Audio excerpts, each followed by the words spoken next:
আকাশ আর জান্নাত নতুন বিবাহিত দম্পতি।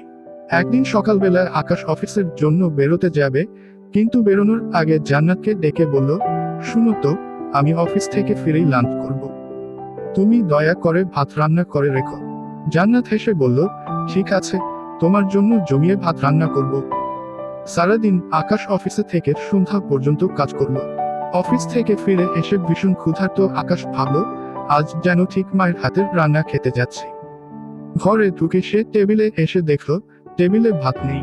জান্নাতকে ডেকে জিজ্ঞাসা করলো, আচ্ছা জানো, তুমি ভাত রান্না করনি?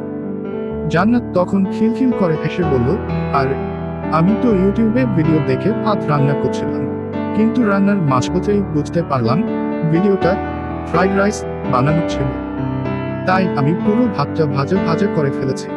আকাশ হতবাক হয়ে বলে, তাহলে অন্তত ফ্রাইড রাইস দাও, ক্ষুধায় পেট জ্বলে যাচ্ছে। জান্নাত মুচকি হেসে বলে, আচ্ছা, কিন্তু একটা ব্যাপার বলি, রান্না করতে করতে ফ্রাইড রাইসটার কিছুটা পড়ে গিয়েছিল, তাই সেটা বেঁচে দেয়া হয়েছে। আজ ডিনার হিসেবে চা বিস্কুট খেতে হবে। আকাশ তখন আর হাসি আটকাতে না পেরে বলল, ঠিক আছে, আজ থেকে আমি বুঝে গেছি যে ইউটিউব রেসিপির উপর ভরসা করেই বাঁচতে হবে না। এই বলে দুজনে হেসে গড়াগড়ি খেয়ে মজার রাত কাটালো।